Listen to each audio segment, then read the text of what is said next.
انا انزلنا التوراۃ فیہا ھدی ونور، بے شک ہم نے توریت کو نازل فرمایا، اس میں ہدایت بھی ہے اور نور بھی ہے۔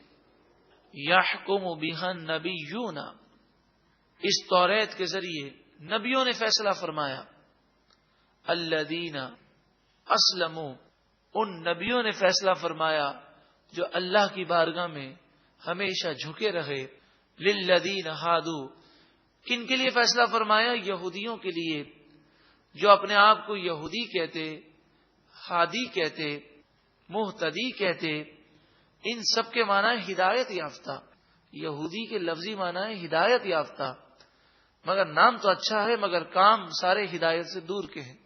والربانیون والاحبار، ربانی سے مراد علماء ہیں اور احبار سے مراد صوفیاں ہیں، یعنی توریت کے ماننے والوں میں جو صحیح العقیدہ علماء تھے، جو صحیح معنوں میں توریت کے احکام پر عمل کرنے والے تھے، ان کی دو قسمیں تھیں۔ ایک تو وہ عوام میں رہ کر دین کی خدمت کرتے، اور ایک وہ ہوتے جو رہبانیت اختیار کرتے۔ تو ان کے تمام علماء جو صحیح العقیدہ تھے اور واقعی وہ توریت پر ایمان لانے والے تھے، وہ بھی توریت کے مطابق ہی فیصلہ کیا کرتے تھے۔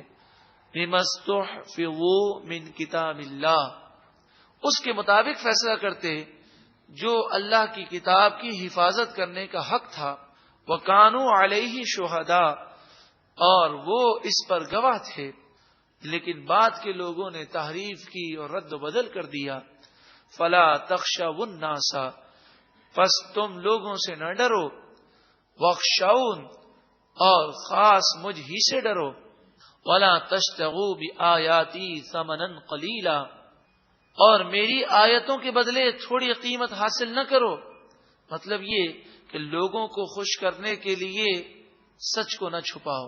شریعت کا جو مسئلہ ہے، سامنے والے کو برا لگے کہ اچھا لگے، وہ خوش ہو کر انعام دے یا ناراض ہو کر چلا جائے، اس کی پرواہ نہ کی جائے، بلکہ ایک عالم پر، ایک قرآن کے جاننے والے پر، ایک مسلمان پر بھی یہ لازم ہے کہ وہ لوگوں کی مروت نہ کرے، کیونکہ لوگوں کی مروت کرنا گویا کہ ایسا ہے کہ آیتوں کے بدلے تھوڑی قیمت حاصل کر رہے ہیں کہ لوگ خوش ہو جائیں گے۔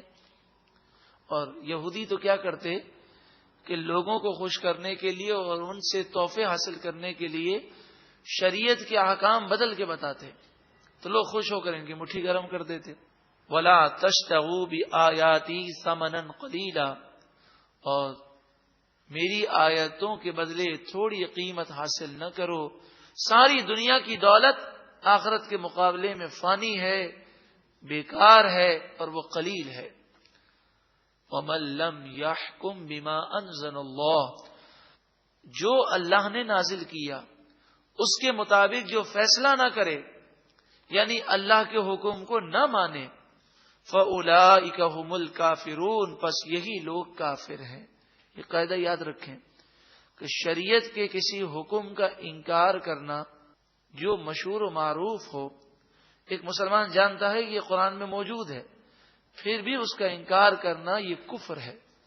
وَكَتَبْنَا عَلَيْهِمْ فِيهَا، اور ہم نے ان توریت کے ماننے والوں پر فرض کیا، أَنَّ النَّفْسَ بِالنَّفْسِ، جان کے بدلے جان، وَالْعَيْنَ بِالْعَيْنِ، آنکھ کے بدلے آنکھ، وَالْأَنْفَ بِالْأَنْفِ، ناک کے بدلے ناک، وَالْأُذُنَ بِالْأُذُنِ، کان کے بدلے کان، وَالسِّنَّ بِالسِّنِّ، دانت کے بدلے دانت، وَالْجُرُوحَ قِصَاص، اور زخموں میں بھی بدلہ ہے۔ یعنی توریت میں یہ حکم تھا اور یہی ہماری شریعت میں بھی ہے کہ قصاص جو ہے وہ صرف یہی نہیں کہ جان کے بدلے جان ہے۔ اگر کسی نے کسی کی آنکھ پھوڑ دی تو حاکم اسلام قصاص میں اس کی آنکھ پھوڑے گا۔ ناک ہے، کان ہے، دانت ہے، زخم ہے، تو زخم کو بھی بدلہ لیا جائے گا اگر وہ شخص مطالبہ کرے کہ مجھے بدلہ چاہیے۔ فمن تصدق به فهو کفارۃ اللہ، اور جو کوئی معاف کر دے تو وہ اس کے گناہوں کا کفارہ ہے۔ یعنی اگر مقتول کے ورثہ یا جو زخمی ہو گیا وہ معاف کر دے تو اس کے گناہ اللہ تعالیٰ معاف فرمائے گا، مگر وہ بدلے کا مطالبہ کرے تو بدلہ دینا ہوگا۔ وَمَن لَّمْ يَحْكُم بِمَا أَنزَلَ اللَّهُ، اللہ نے جو حکم نازل کیا اس کے مطابق جو فیصلہ نہ کرے، فَأُولَٰئِكَ هُمُ الظَّالِمُونَ، بس یہی لوگ ظالم ہیں۔ سوچ لیجئے، غور کر لیجئے، کئی مواقع پر ہمارے سامنے گو کہ ہم حاکم بھی نہیں، کورٹ کے اور عدالت کے جج بھی نہیں، لیکن کئی مواقع پر ہمیں فیصلہ کرنا پڑتا ہے۔ ہم لوگوں میں صلح کرواتے ہیں یا کسی معاملے میں کسی کا ساتھ دیتے ہیں، کسی کا ساتھ نہیں دیتے۔ کاش ایسا ہو جائے ہر معاملے میں ہم کسی عالم سے یہ معلوم کر لیں کہ شریعت کا کیا حکم ہے، اور ہم اس کا ساتھ دیں جس کا ساتھ دینے کا ہمیں شریعت نے حکم دیا ہے۔ وَقَفَّيْنَا عَلَىٰ آثَارِهِمْ، اور انہی رسولوں کے پیچھے پے در پہ ہم نے رسول بھیجے، اور ان کے پیچھے بعیسی ابن مریم، حضرت عیسیٰ ابن مریم کو ہم نے بھیجا، مصدقا لما بین یدیہ من التوراۃ، توریت کی باتوں کی وہ تصدیق کرنے والے تھے۔ وآتیناہ الانجیل، ارشاد فرمایا کہ ہم نے انہیں انجیل عطا فرمائی، فیہ ھدی و نور، اس میں ہدایت بھی تھا، نور بھی تھا، ومصدقا لما بین یدیہ من التوراۃ، اور یہ انجیل توریت کی تصدیق کرنے والی بھی ہے، وہدن، اور ہدایت ہے، وموعظۃ للمتقین، اور پرہیزگاروں کے لیے نصیحت ہے، مگر ان لوگوں نے انجیل کے احکام کو چینج کر دیا۔ وَلْيَحْكُمْ أَهْلُ الْإِنجِيلِ بِمَا أَنزَلَ اللَّهُ فِيهِ، اہل انجیل کو، انجیل کے ماننے والوں کو چاہیے تھا کہ وہ اللہ کے نازل کردہ پر عمل کرتے اور اس کے مطابق فیصلہ کرتے۔ وَمَن لَّمْ يَحْكُمْ بِمَا أَنزَلَ اللَّهُ، اللہ کے نازل کردہ حکم کے مطابق جو فیصلہ نہ کرے، فَأُولَٰئِكَ هُمُ الْفَاسِقُونَ، بس یہی لوگ نافرمان ہیں۔ اب قرآن کا ذکر ہے، وَأَنزَلْنَا، اور ہم نے نازل کیا، إِلَيْكَ، اے محبوب آپ کی طرف، الکتاب، اس قرآن پاک کو، بالحق، حق کے ساتھ، مصدقا لما بین یدیہ من الکتاب، یہ آپ سے پہلی کتابوں کی تصدیق کرنے والا ہے، قرآن، توریت، انجیل، زبور سب کی تصدیق کرتا ہے، وَمُہَیْمِنًا عَلَیہ، اور ان کے احکام کی حفاظت کرنے والا ہے۔ قرآن، توریت، انجیل، زبور کے جو احکام انہوں نے چینج کیے اس کا ذکر بھی کرتا ہے اور ان کی حفاظت بھی کرتا ہے۔ فَاحْكُم بَيْنَهُمْ، پس اے سننے والو لوگوں کے درمیان فیصلہ کرو، بما انزل اللہ، اس کے مطابق جو اللہ نے قرآن میں نازل کیا، ولا تتبع اہواءہم عما جاءک من الحق، حق آ جانے کے بعد ہرگز ان لوگوں کی خواہشات پر مت چلنا، تمہیں فیصلہ کرنا ہے اللہ اور اس کے رسول کے حکم کے مطابق۔ لِكُلٍّ جَعَلْنَا مِنْكُمْ شِرْعَةً وَمِنْهَاجًا، ہر ایک کے لیے ہم نے شریعت اور راستے متعین فرمائے۔ مراد یہ ہے کہ کوئی ہدایت کی راہ چلتا ہے، کوئی گمراہی کی راہ چلتا ہے، مسلمان کتنا خوش نصیب ہے کہ اس کے لیے جنت کی راہ دے دی گئی، اب وہ جنت کی راہ پر چلے تو کامیاب ہے۔ وَلَوْ شَاءَ اللَّهُ، اگر اللہ تعالی چاہتا، لَجَعَلَكُمْ أُمَّةً وَاحِدَةً، تم سب کو ایک ہی امت بنا دیتا، سب ایمان لے آتے۔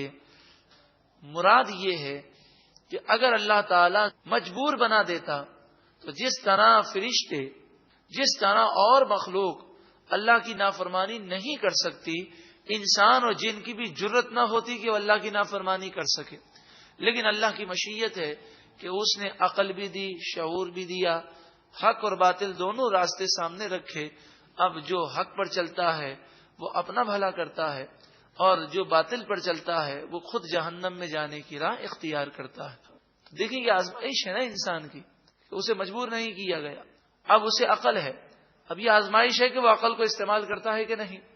وَلَٰكِن لِّيَبْلُوَكُمْ فِي مَا آتَاكُمْ، پس اللہ نے تمہیں جو عطا کیا ان چیزوں میں اللہ نے تمہاری آزمائش فرمائی۔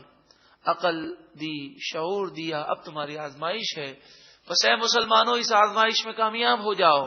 فاستبقوا الخیرات، نیکیوں میں جلدی کرو، آگے بڑھو نیکیوں میں، اور سبقت لے جاؤ سب پر.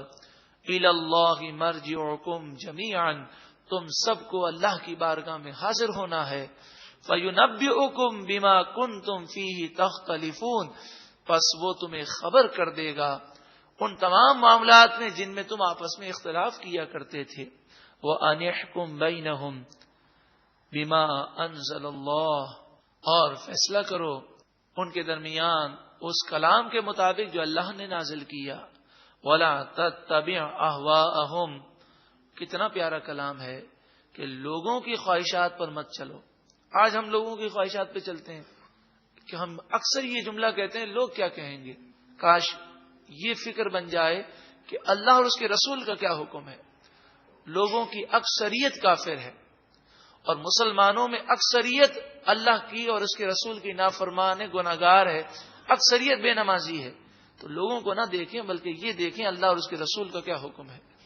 وَاحْذَرْهُمْ، اور ان لوگوں سے بچ کر رہو، ان کی باتوں میں نہ آؤ.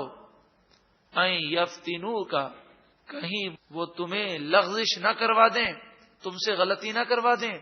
پر ایسا ہی ہوتا ہے کہ انسان لوگوں کی باتیں مانتے مانتے مانتے اللہ اور اس کے رسول کی نافرمانی کر دیتا ہے. عَن بَعْدِ مَا أَنزَلَ اللَّهُ إِلَيْكَ، جو تمہاری طرف اللہ نے نازل کیا، کہیں اس کلام سے یہ لوگ تمہیں ہٹا نہ دیں. فَإِن تَوَلَّوْا، اے لوگوں اگر وہ منہ پھیر لیں، فَاعْلَمْ، یعنی فیصلہ کیا جائے اور لوگ فیصلے کو تسلیم نہ کریں، تو جان لو انما یرید اللہ ان یصیبہم ببعض ذنوبہم، اللہ تعالی نے ان کے بعض گناہوں پر انہیں سزا دینے کا ارادہ فرما دیا.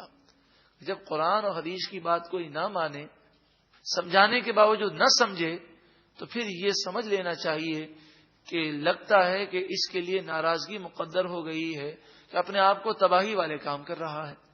وَإِنَّ كَثِيرًا مِّنَ النَّاسِ لَفَاسِقُونَ، اور لوگوں کے اوپر چلو گے تو قرآن کیا بیان فرماتا ہے، اور بے شک اکثر لوگ ضرور نافرمان ہیں، فاسق ہیں.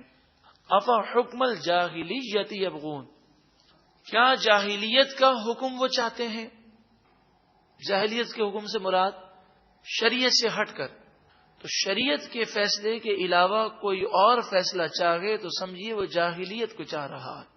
جو بے حیائی چاہتا ہے وہ دور جاہلیت کو چاہتا ہے، جو دین سے دور کرنا چاہتا ہے وہ دور جاہلیت کو چاہتا ہے.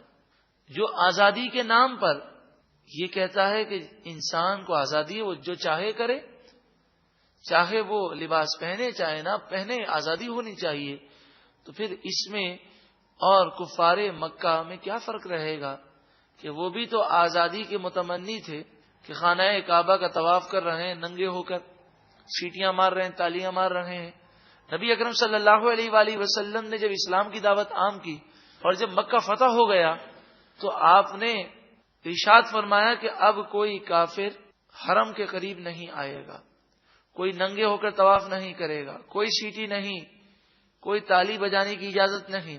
آپ نے ہر معاملے میں آزادی نہیں دی بلکہ سختی بھی فرمائی ہے. اگر آزادی کی بات کریں تو چور کو بھی آزادی ہونی چاہیے، ڈاکو کو بھی آزادی ہونی چاہیے. اس طرح نہیں ہے، شریعت کی حدود ہے، شریعت کے حدود کے اندر آزادی ہے، اور اس حد سے باہر کوئی نکلے تو شریعت کا اس پر کوڑا ضرور برسے گا.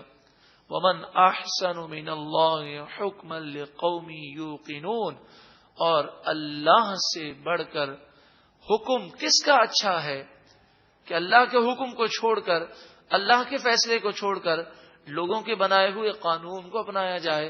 لِقَوْمٍ يُوقِنُونَ، یہ اللہ کا فیصلہ اس قوم کے لیے ہے جو یقین رکھتی ہے. إِنَّا أَنزَلْنَا التَّوْرَاةَ فِيهَا هُدًى وَنُورٌ، بے شک ہم نے توریت کو نازل فرمایا، اس میں ہدایت بھی ہے اور نور بھی ہے. يَحْكُمُ بِهَا النَّبِيُّونَ، اس